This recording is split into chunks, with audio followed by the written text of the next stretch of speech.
Puedes anotar, no tienes que ir ahí, pero 1 Corintios 15, versículos 57 a 57, hace unas preguntas. Y quiero empezar con eso. Pregunta esto, Pablo en 1 Corintios 15 dice: ¿dónde está, oh muerte, tu aguijón? ¿Dónde, oh sepulcro, tu victoria? Ya que el aguijón de la muerte es el pecado y el poder del pecado, la ley. Luego versículo 57 dice: mas gracias sean dadas a Dios, que nos da la victoria por medio de nuestro Señor Jesucristo. Hoy celebramos, hoy recordamos la victoria sobre la muerte por medio del sacrificio de nuestro Rey y Redentor Jesucristo.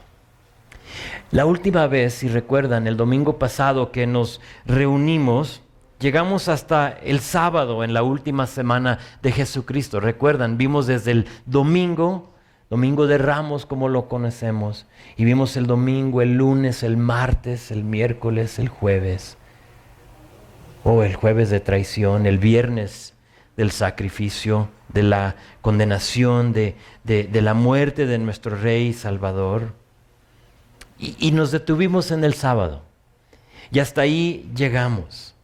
Recuerdan cómo lo condenaron el viernes, cómo lo maltrataron, cómo fue que lo colgaron, y que al atardecer, antes del día de reposo, la hora del día de reposo, lo bajaron dos hombres, José de Arimatea y Nicodemo.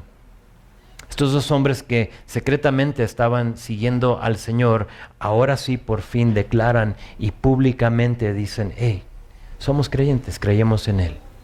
Y lo bajan ahí y lo llevan a un sepulcro nuevo. Nos dice que era un sepulcro nuevo. Y ahí lo envuelven en lienzos con especias aromáticas. Así era la costumbre. No pienses en una momia así como de Egipto. No era lo que hacían. Era muy diferente como lo practicaban los judíos. Y lo envuelven con estas especias aromáticas. Y es rodada una piedra de 2,5 toneladas, es entendido. Muy similar, por ahí teníamos en el fondo de la música de las alabanzas una tumba, algo como similar a eso, y ponen esta piedra de 2,5 toneladas enfrente de la boca del sepulcro. Y ahí es puesta una guardia de soldados romanos. Eran 16 soldados en total. Era lo que acostumbraban ellos tener ahí. Y no se podía dormir uno, porque al dormirse uno morían todos. Y el que se dormía, lo que hacían es que le quemaban su ropa para despertarlo, y ahí lo quemaban a él. Era algo muy, muy, muy pesado, era algo muy serio lo que estaban haciendo. Y tenían a estos soldados romanos en la tumba, guardando la tumba. Y luego la tumba es sellada por el gobierno romano con un sello como de arcilla, y lo ponían sobre la tumba con el sello romano, y luego con un cordón de lado a lado para que todos vean que esto era bajo la protección y el dominio de los romanos. Y así dejaron a Jesús. Entonces pasa un día, pasan 2 días, y al tercer día, domingo, hoy, sucede el clímax de la historia. Lo que todos esperamos: Jesús es resucitado. Ahora no sabemos a qué hora. No nos dice la palabra. No sabemos cómo sucedió. Tampoco nos explica eso. Solo sabemos que para el domingo, muy de mañana, la tumba ya está vacía.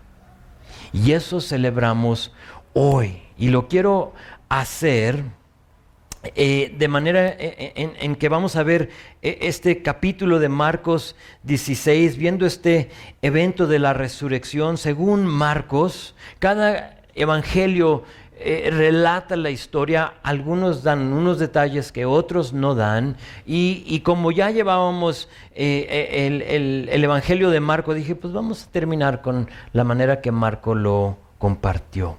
Y no solo lo quiero ver, sino que también lo quiero aplicar a nuestras vidas. Entonces lo vamos a ver en dos partes. Si tomas notas, es versículo 1 a 8, la victoria. Ahí vamos a ver la victoria, la tumba vacía. Y versículo 9 a 14, la decisión. Porque ya que estás aquí, quizá para alguno de ustedes es primera vez que vas a escuchar de la victoria. Pero escuchar la victoria y no hacer nada es tomar una decisión. Entonces vamos a ver la decisión que tomaron algunos. Entonces la victoria 1 a 8, la decisión 9 a 14 y terminamos ahí en versículo 14. Entonces síganme a Marcos, vean y encuentren capítulo 16, versículo 1 dice así. Dice, cuando pasó el día de reposo, María Magdalena, María la madre de Jacobo y Salomé compraron especias aromáticas para ir a ungirle. Nos detenemos ahí para anotar esta primera frase, dice, cuando pasó el día de reposo. Eso nos da a entender que ya es un nuevo día, ¿verdad? Como lo vimos la semana pasada. Hemos podido ver cuando pasamos de domingo a lunes, lunes a martes, martes a miércoles, etcétera, etcétera. Y aquí nos dice muy claramente que cuando pasó el día de reposo, que viene siendo el domingo. De hecho, versículo 2 nos dirá que fue el primer día de la semana. Entonces pasa este día de reposo. Pasan los días con Jesús en el sepulcro y las personas, fíjate, que estaban a pie de la cruz hace 3 días, ahora se encuentran a pie del sepulcro. Muchos tienen, y a lo mejor tú lo has visto, a Jesús colgando en la cruz y se olvidan de que ya parece entonces lo habían bajado, ya no estaba en la cruz, sino que ahora estaba en el sepulcro, en la tumba. Y esto es muy importante porque si tú quieres ver a Jesús, tienes que a fuerzas ir al sepulcro. Hablo de la resurrección. No puedes ir a Jesús en la cruz porque Él ya no está ahí. Te forza, si tú quieres ver a Jesús, te forza a ir al sepulcro. Y ahorita vamos a ver lo que pasa cuando llegas al sepulcro. Te das cuenta que está vacío. Ahora, si ibas a la cruz, si ellas iban a la cruz, ¿qué iban a encontrar? Una cruz vacía. O quizás manchada de sangre, pero vacía. Jesús ya no estaba en la cruz. Estas personas van al sepulcro, traen unas especias aromáticas, también porque esperan a ver a un Jesús muerto. Pero vean lo que pasa, versículo 2. Y muy de mañana, el primer día de la semana, vinieron al sepulcro, ya salido el sol.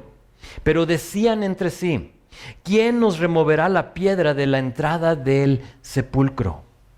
Dice muy de mañana y luego te da más detalle. Primer día de la semana y luego otro detalle. Dice, ya salido el sol, dice que llegan al sepulcro. Pero se acuerdan de que había una piedra que sellaba la entrada de la tumba. Entonces, no sé si se les olvidó o qué pasó, pero ellas se paran muy de mañana o a amanecer, llegan y en camino, híjole, dicen, ¿y quién va a quitar la piedra de la entrada del sepulcro? Ahora, siendo que era una piedra de 2,5 toneladas, más o menos te da una idea en el tamaño y lo pesado de esta piedra, el moverla para ellas era algo imposible. Y esto para nosotros es algo muy importante. El hecho de que es muy difícil, imposible para que tú solo quites esta piedra es importante. ¿Sabes por qué? Porque a veces creemos que nuestro pecado, la piedra, que nuestro pecado, lo que hemos hecho, es muy grande, inamovible. Y lo que hacemos es, ¿sabes qué? Es que no vamos a Cristo con ello. Vemos lo que es nuestro pecado y decimos, esto ya no tiene remedio. Decimos, esta cosa es muy grande, no tiene remedio, y lo vemos como algo imposible. O la piedra nos estorba ir a Jesús. ¿Y a poco no hubiera sido muy fácil para que ellas se regresaran a casa pensando, Se nos olvidó, es que hay una piedra. ¿Cómo la vamos a quitar? Hay soldados, son 16 soldados, está sellada la tumba. Y en ese momento podían haber regresado, o sea, mejor vamos para las gorditas, ¿no? O sea, ya que no vamos. Y bien lo podían haber hecho, pero ¿saben? No hacen eso. De todos modos llegan a la tumba y vean lo que encuentran en versículo 4. Pero cuando miraron, vieron removida la piedra, que era muy grande. Para ver el milagro es necesario ir al sepulcro. Tienes que ir a la tumba. No puedes dejar que tu pecado, que la piedra te estorbe. Muchos, quizá alguno de ustedes, no se acercan a Jesús por pensar en el tamaño de la piedra y se pierden el perdón de su pecado. Es imposible. Nadie me puede perdonar lo que he hecho. Ahora, normalmente se rodaba esta piedra en un canalito, se puede decir. No era como que nomás la ponían sobre la tumba, sino que había un canalito, un marco, se puede decir, que requería un gran esfuerzo para moverla.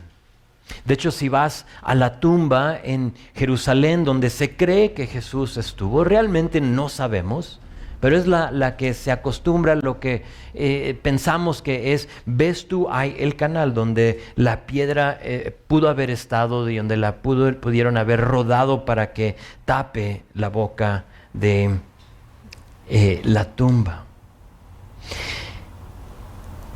Estas personas llegan y ven que la piedra ya no estaba en su lugar. ¡Qué milagro!, ¿no? Algo que era imposible.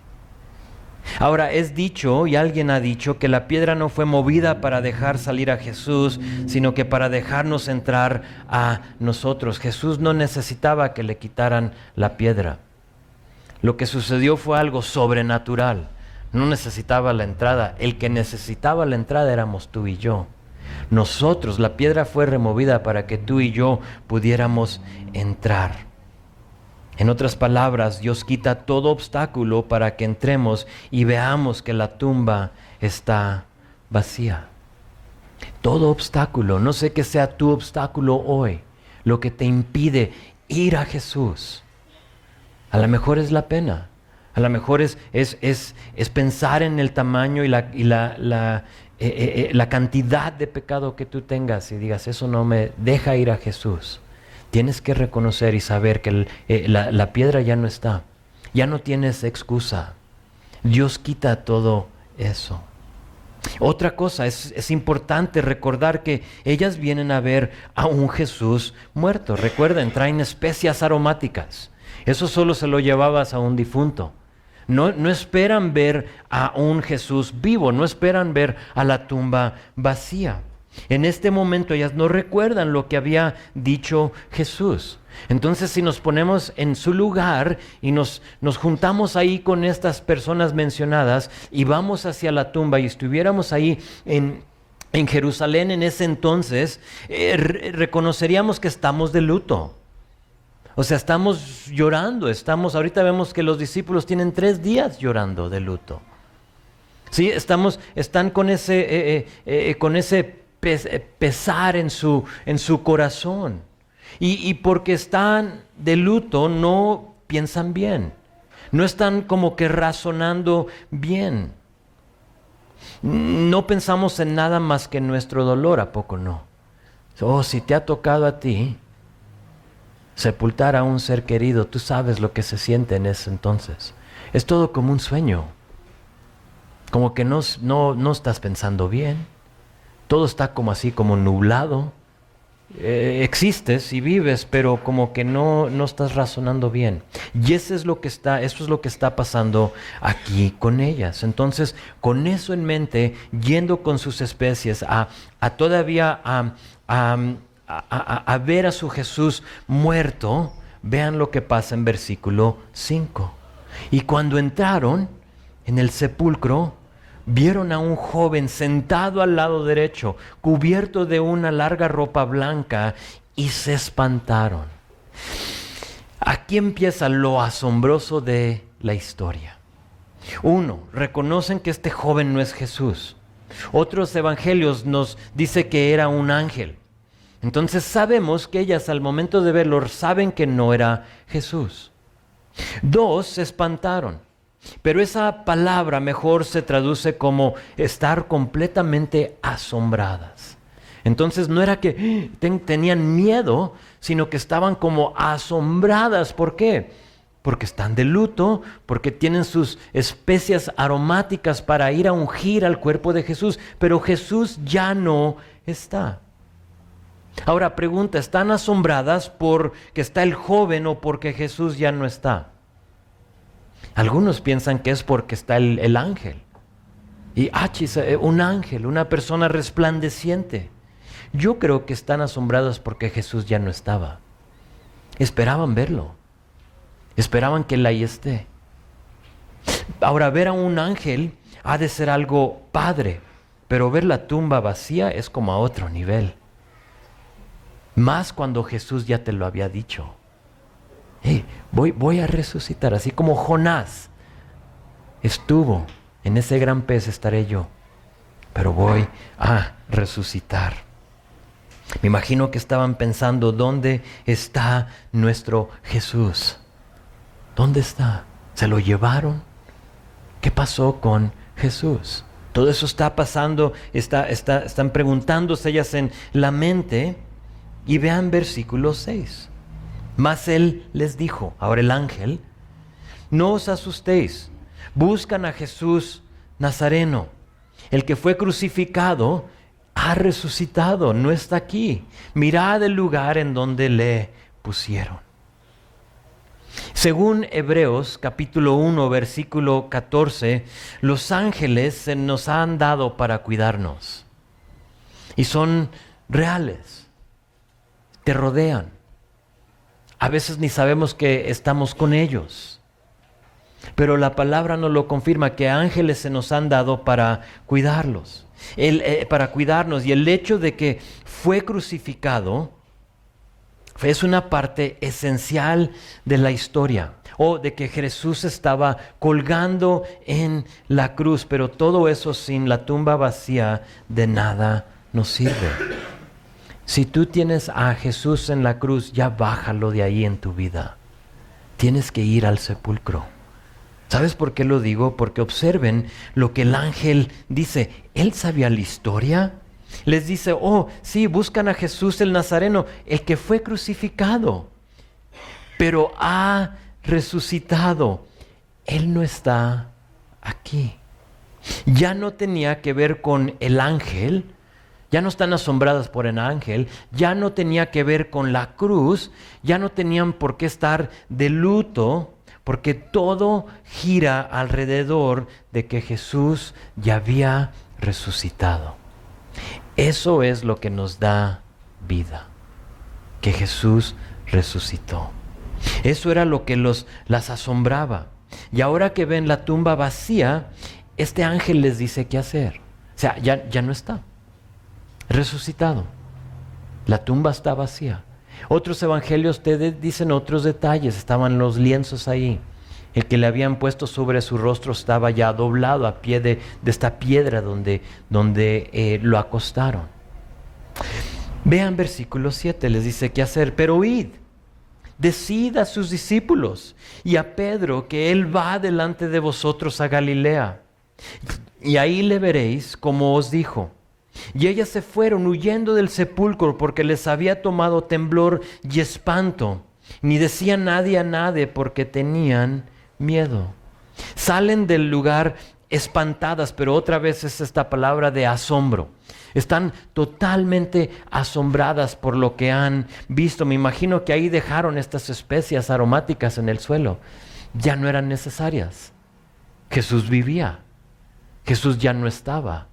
Y por todo esto está sucediendo en ellas. Estaban tan asombradas con lo que habían visto que no le hablaban a nadie. Nota que dice ahí en verso 8, o sea, ni decían a nadie, a nada. Sin duda, en lo que van a los discípulos había otras personas a su alrededor en el camino, pero a nadie le hablaban. ¿Te ha asombrado algo de tal manera que no puedes ni hablar? Eso estaba pasando aquí. No lo podían creer. Jesús no está. Ha resucitado según este ángel que nos ha dicho, y por lo tanto van en el camino sin poder hablar. Ahora, algo que quiero que no se nos pase en estos versículos es la primera frase de versículo 7. Nótalo conmigo, dice, id, decid a sus discípulos, ¿y qué dice ahí? Y a Pedro. Y a Pedro. ¿Por qué Pedro?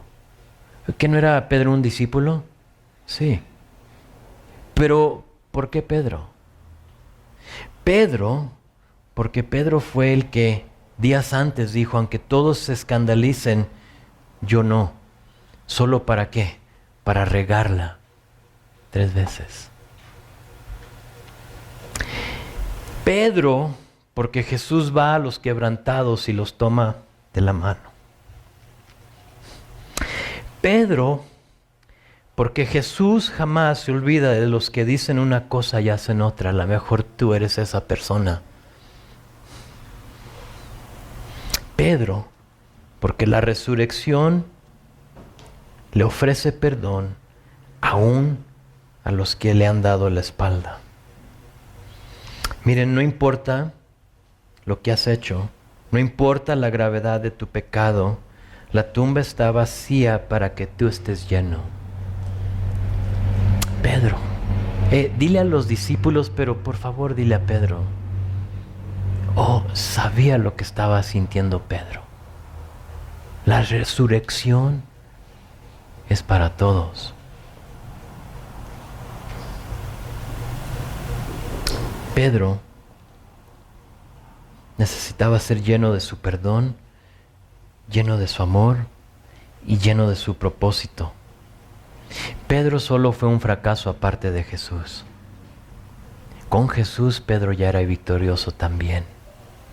En pocos días Pedro se parará, lleno ahora del Espíritu Santo, vacío antes, pero ahora lleno del Espíritu Santo, creyendo en su Rey y su Salvador, que Jesús había resucitado y estaba vivo. Él se va a parar delante de una multitud de gente y va a dar un mensaje tan poderoso que 3,000 personas se van a salvar.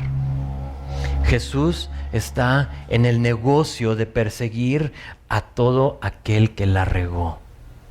Y aquí nos lo confirma. Id a los discípulos y a Pedro. Puedes poner tu nombre ahí. Id a los discípulos y a Héctor. Y ve, pero asegúrate que le digas también a Héctor. El hombre dice, vayan, díganle. Oh, y a Pedro también. La victoria. Verso 1-8, la victoria. Jesús ya no está en la tumba, pero ahora tenemos que decidir qué hacer con esa verdad. Si Él ya no está ahí y Jesús vive, entonces ¿qué vas a hacer con esa verdad tú? Es una pregunta para cada uno de nosotros. Y por lo tanto la decisión en versículo 9-14 dice, habiendo pues resucitado Jesús por la mañana, el primer día de la semana, apareció primeramente a María Magdalena, de quien había echado 7 demonios. Hagan nota, Jesús se le apareció por primera vez a una mujer. A una mujer. Resalto que es una mujer porque las mujeres eran subestimadas en esta cultura, en este tiempo. Pero ¿a poco no es como nuestro Jesús a hacer las cosas totalmente contrario a lo demás, a la cultura y a la gente? Él hace las cosas totalmente diferentes. Lo inesperado Jesús lo hace. Y viene a esta mujer. Y no solo a una mujer, sino que era una mujer que en un tiempo estaba tan perdida que le había dado cabida a 7 demonios en su alma, en su cuerpo. Estaba poseída por 7 demonios. ¿Te imaginas la vida de María Magdalena antes de haber recibido al Señor? Poseída, trastornada por estos demonios. No solo uno, eran 7. Pero sabemos que en un tiempo, y no nos dice la Biblia cómo, tuvo un encuentro con esta mujer. Y Jesús expulsó esos demonios. Y Jesús sanó a esta mujer. Y ella, por el tiempo que tuvo con Jesús, caminó con él. Y así como procuró a Pedro, aquí vemos que Jesús está haciendo un punto al escoger a María como la primera persona para verlo. No es coincidencia, tiene un propósito. Dijo Jesús en Lucas capítulo 7, hay otra mujer. Y en Lucas capítulo 7 habla de una mujer que le ungió los pies con perfume. Y le dice, se los unge y empieza a lavarle los pies con su cabello. Y algunos se molestan. Le dicen, ¿qué está haciendo esta mujer? Y luego dice Jesús, si ella ha amado mucho, es que sus muchos pecados se le han sido perdonados. Pero a quien poco se le perdona, poco ama. Jesús sabía que María Magdalena iba a ser la portavoz perfecta para su evangelio. ¿Por qué? ¿Por qué? Porque sus muchos pecados se le habían sido perdonados y por lo tanto ella amaba a Jesús. Jesús sabía lo que estaba haciendo. Voy a revelarme como el Jesús resucitado primeramente a esta mujer, que sé que valora, sé que me ama, sé que me va a creer. Y quizá tú estás aquí y mucho se te necesita perdonar. Jesús dejó la tumba para salvarte. Y así como escogió a María, te escoge a ti. No importa lo que sea. Pero pastor, usted no sabe lo que he hecho. Ni lo quiero saber. Mejor díselo a Jesús. Él no solo lo escucha, sino que lo perdona. Te animo a dejar a Jesús. Deja que Él te lave, te limpie y te perdone. Déjalo. Eso hizo con María. Se le aparece y según Juan 20 le pregunta, ella estaba llorando, dice, mujer, ¿por qué lloras? Mujer, ¿por qué lloras?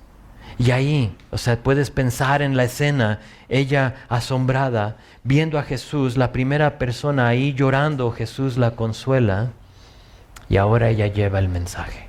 No le pregunta, ¿por qué lloras así como que párate, arremángate, mujer? No, sino que es un Jesús, ¿por qué lloras? Era algo de compasión. Mujer, ¿por qué lloras? Ven. Ella va a Jesús, la consuela. Y ella ahora es la portavoz, trae un mensaje. Jesús ha resucitado, se me apareció, es vivo. Pero ahora vean verso 10. Yendo ella, obediente, ahí vemos la obediencia de esta mujer, lo hizo saber a los quien habían estado con él y que estaban tristes y llorando. Ellos, cuando oyeron que vivía y que había sido visto por ella, no le creyeron. Fíjense en esto como que me explotó la mente, me dio a entender lo que estaba sucediendo aquí en este día. Es un día feliz, es un glorioso día, es un día de victoria, pero noten que los discípulos tienen días tristes y llorando. Han pasado 3 días y todavía los encuentra aquí llorando. ¿Has llorado por 3 días? ¿Qué tal 4? 5? ¿Más? Dice Salmo 147:3. Jehová sana a los quebrantados de corazón y venda sus heridas. Ese es nuestro Dios. Y sabiendo que estos hombres estaban llorando, estaban de luto, ellos estando quebrantados de corazón porque Jesús había muerto, les trae la noticia del Evangelio, de las buenas nuevas, que Jesús había resucitado. Pero ¿qué creen? No creyeron. No creyeron. Dios solo puede sanar tu corazón y vendar tus heridas si se lo permites. ¿Se lo has permitido? ¿Le has permitido que sane todo ese dolor? A lo mejor hay algo muy profundo en tu corazón. Algo que alguien te hizo. Una injusticia. Algo que no entiendes. Que dices, Señor, ¿pero por qué sucedió esto? Jesús dice, y la palabra dice, que Él sana a los quebrantados de corazón. Y no solo te sana, sino que venda tus heridas. Te cura. Permite que esa llaga que está en tu corazón cicatrice. Y que ya no sea una llaga, pero tú se lo tienes que permitir. ¿Cómo se lo permites? Se lo permites simplemente con creyendo en su Hijo, que Él murió, que fue sepultado y que resucitó al tercer día. Así Jesús sana tus heridas. No hay de ninguna otra manera. Puedes tú acudir a diferentes ayudas que te da el gobierno, cosas sociales, psicólogos y lo demás. Pero nada va a sanar tus heridas como Jesús. Solo Él sana heridas. Creer que Él vive sana corazones y venda heridas. Pues Dios les manda esta mujer. Ve, la que menos pensaban que iba a traer este mensaje. Y a lo mejor te identificas tú con ella. Dices, yo soy como la persona que menos piensan. Soy la oveja negra de la familia. Sí. Y a ti te ha dado Dios ese mensaje y dice, ve y díselos. Usa. Habla. Dios manda a esta mujer para darles esperanza y no lo captan, o sea, no lo pueden pensar, no lo creen. Pues no creen el mensaje de María, pero Dios les ama tanto que les da más que una oportunidad. Ahora no te lo puedo garantizar a ti, pero en este caso Dios le da otra oportunidad. Y fíjense lo que les dice, verso 12. Pero después apareció en otra forma a 2 de ellos que iban de camino yendo al campo. Ellos fueron y lo hicieron saber a los otros y ni aún a ellos creyeron. La historia de estos 2 que iban en camino a Emaús se detalla en Lucas 24. Marcos no lo dice, pero Lucas sí te dice lo que sucedió. Y después de un estudio personal con Jesús, ellos van a los demás con los ojos y corazones abiertos. Ellos ya habían visto a Jesús, pero ni aún a ellos le creen. Y pues sabes, gracias a Dios, que Él no tira la toalla. Y que al contrario, mientras haya oportunidad, Él se les revela. Y mientras haya vida, Dios se te quiere revelar. Él te quiere dar oportunidad. Pero sabes, requiere de tu parte. Dice Isaías 55, hay por versículo 6, dice, buscad a Jehová mientras puede ser hallado, llamadle en tanto que está cercano. Deje el impío su camino y el hombre inicuo sus pensamientos, y vuelva hacia Jehová, el cual tendrá de él misericordia y será amplio en perdonar. Este no es un buen ejemplo de Isaías 55, de la parte de los discípulos, ¿verdad? O sea, vemos que se les viene con el mensaje y no lo creen, ya es segunda vez, pero es entendible. Yo entiendo por qué ellos no creen. ¿Saben por qué? No creen porque no recuerdan lo que Jesús les había dicho. No creen porque ellos solo saben que Jesús había muerto. La última vez que lo vieron estaba colgando en una cruz. Irreconocible. O O sea, ¿cómo vas a despertar a eso? Algo que fue tan golpeado que ya ni se reconoce, es una carnada ahí sobre la cruz. Y esa es la imagen que ellos tienen en su mente. No los culpo, yo entiendo por qué no creen. Y para algunos de nosotros el dolor, el pesar, la circunstancia nos nubla el entendimiento. Pero ¿qué creen? Dios es misericordioso y Él entiende. Él te persigue. Jesús te persigue. A los discípulos les gana la emoción. Están solo pensando en lo que vieron la última vez. Estaban llorando, ¿recuerdan? Estaban de luto. No lo podemos creer, nuestro Jesús. Pero Jesús en su misericordia ahora viene personalmente a ellos. Si no funcionó con María Magdalena, si no funcionó con los dos que iban en el camino a quien se les apareció, ahora Jesús viene personalmente. Vean versículo 14. Finalmente se les apareció a los 11 mismos, estando ellos sentados a la mesa, y les reprochó su incredulidad y dureza de corazón, porque no habían creído a los que le habían visto resucitado. Lucas nos da más información en cuanto a esta aparición de Jesús. Te lo leo, tú lo puedes escribir, es Lucas capítulo 24, versículo 36 a 40. Dice, mientras ellos aún hablaban de estas cosas, de lo que... ¿Le creemos a María? O sea, ¿trae otro demonio? O sea, eran 8, pero solo les echaron fuera 7. ¿Qué onda con estos dos? ¿Están también alucinando? O sea, que lo vieron en el camino. Y entonces dice, mientras ellos hablaban de estas cosas, Jesús se puso en medio de ellos y les dijo, paz a vosotros. Entonces, espantados y atemorizados, pensaban que veían un espíritu. Pero Él les dijo, ¿por qué están turbados y vienen a vuestro corazón estos pensamientos?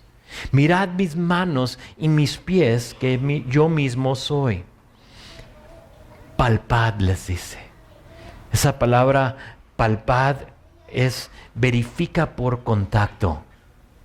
Verifícalo tú. Tócame. Checa. Vean que estoy vivo. Y vean, porque un espíritu no tiene carne ni huesos, como veis que yo tengo. Y luego versículo 20 les dice, diciendo esto, les mostró las manos y los pies. Ahí mismo, en Lucas, vemos que después les pide de comer. ¿No tienen algo de comer?, les dice. De hecho, que a ver si el próximo año hacemos como una comida de traje, porque si a Jesús le encantaba comer, nosotros tenemos que seguirle la corriente, ¿no? Amén. Los tacos. Pero les pide de comer no porque tenía hambre, sino que les pide de comer para que ellos vean y les confirme que no era un fantasma. Pero se llegó el momento donde ellos tuvieron que tomar una decisión. ¿Creemos o no creemos? ¿Creemos o no creemos? Porque para ellos, ahora esto es algo que no pensamos en, para ellos, fíjate, para ellos, hace 2000 años, en ese ambiente, para ellos el creer implicaba persecución y eventualmente también muerte por su creencia, algo que para nosotros realmente no existe. Mientras que no creer implicaba una eternidad en el infierno separado de Dios. Y quizá para nosotros el creer en Jesús no implica esa misma persecución. A lo mejor nadie te va a matar por tu fe, pero no creer sigue teniendo el mismo resultado, una eternidad separada de Dios. Eso no ha cambiado. Eso sigue siendo vigente. María Magdalena creyó. Pedro creyó. Y Lucas registra que después de mostrarles sus manos y sus pies, después de comer con ellos, versículo 45 dice, les abrió el entendimiento para que comprendieran las Escrituras. Creyeron. La historia tiene un buen fin. Creyeron estos hombres que en un tiempo eran incrédulos. De pronto entendían todo. De pronto sabían lo que Jesús había hecho. Y con lo poquito que entendían y sabían, ponen su fe en el Jesús resucitado. Pero ¿saben? Hubo una persona que no creyó. Ustedes lo conocen, su nombre es Tomás. Tomás, el dudador. Tomás, el que dudó. Quizá tú no has vivido la vida de María Magdalena. De ti no han expulsado demonios. De ti no han tenido que detenerte porque estás fuera de control, poseído por algo en tu cuerpo. Quizá tú no has sido como Pedro, que has negado al Señor ahí después de decir, sí, yo Señor no te dejo, no te abandono. Sino que eres más como Tomás, eres un poco escéptico, como que no lo crees. Esto de Jesús, esto como que no es verdad, es una leyenda. Vivimos en una ciudad llena de leyendas, ¿a poco no? Y dices, híjole, como que es una de ellas, es una leyenda. Juan registra que después de esta reunión, regresaron a donde estaba Tomás. Tomás no estuvo ahí con ellos cuando Jesús se les presentó. Regresan a donde está Tomás y Juan 20, versículo 25, dice que lo ven y le dicen, ¡hey, al Señor hemos visto! Estaban súper, hiper emocionados, pero Tomás les dice, fíjate, tú llegas con las noticias, hemos visto a Jesús, al Señor lo hemos visto, vive, ya no está en la tumba. Y estás todo emocionado y luego Tomás abre la boca y dice, mientras que yo no vea las marcas de los clavos en sus manos y meta mi dedo en las marcas y mi mano en su costado, no le creeré. Y como que te desinfla, ¿no? Como que... Dios deseaba esa relación con Tomás. ¿Sabes qué hace? Lo persiguió. Lo persiguió. Dios es tan bueno que va por ti aún en medio de tu escepticismo. Aún en medio de tus dudas, Jesús va por ti y se te muestra. Y quiero concluir con lo que pasó con Tomás, porque ahí termina nuestro texto. Bueno, sigue. Y es la comisión, los manda a que ahora ellos den el mensaje, si lees ahí el resto de Marcos 15 a 20. No lo vamos a ver, sino que mejor nos vamos a enfocar en lo que pasó con Tomás. Si tienes tu Biblia ahí, ojea conmigo, puedes ir a Juan capítulo 20. Yo te lo leo, no tienes que, pero si puedes llegar, está bien, te lo leo. Dice esto, Juan capítulo 20, versículo 26. Dice, 8 días después, nos ha pasado una semana. 8 días después estaban otra vez sus discípulos dentro y con ellos Tomás. Llegó Jesús. Oh, Jesús te persigue. Jesús te busca, tiene a su espíritu a tu lado. Todavía no en ti antes de que lo aceptes, pero antes de aceptarlo está a tu lado. Y Jesús vino, dice, estando las puertas cerradas, y se puso en medio y les dijo, paz a vosotros. Luego dijo a Tomás, pon aquí tu dedo y mira mis manos y acerca tu mano y métela en mi costado y no seas incrédulo sino creyente. Entonces Tomás respondió y le dijo, Señor mío y Dios mío. Le cayó el 20 a Tomás, ¿verdad? En ese momento. Señor mío y Dios mío. Y Jesús le dijo, porque me has visto, Tomás, creíste. Pero bienaventurados los que no vieron y creyeron. Jesús llega, nota la escena. Llega, ellos están ahí, a lo mejor todavía hablando de lo que habían visto. Y Jesús llega, estando las puertas cerradas, se pone en medio de ellos, los saluda, paz con vosotros, pero checa lo que hace. Luego dijo a Tomás, va directamente a Tomás y le dice, pon aquí tu dedo, mete la mano. O sea, se levantó la túnica y dijo, métele la mano. Ahí está donde me traspasaron con la lanza. Mete la mano. Mete la mano. Jesús le mostró a Tomás exactamente lo que necesitaba para que no sea incrédulo, sino creyente. Y fue directamente a él. Y esta mañana, si tú no tienes una relación personal, si no has puesto tu fe y tu confianza en el Señor, a lo mejor has oído de Él, creías que era una leyenda. Jesús viene directamente a ti. Nos dice a los demás, pasa a vosotros, y va directamente a ti y está directamente enfrente de ti, diciéndote, pon las manos, mete el dedo, chécalo. Hoy celebramos la resurrección de nuestro Señor Jesucristo. Celebramos que hoy venció la muerte. Celebramos que Dios decidió rescatar de su pecado a la humanidad por medio de esa muerte y resurrección de Jesús. Pero aquí está la cosa. La pregunta sigue siendo la misma. La pregunta más importante del mundo es: ¿qué has hecho con la victoria de Jesucristo?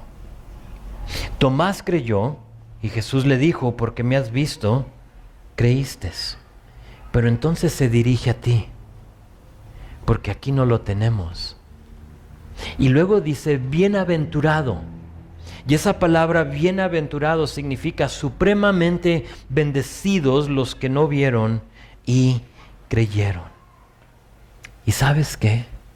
La historia de la iglesia ha sido una que gira alrededor de aquellos que creen sin ver.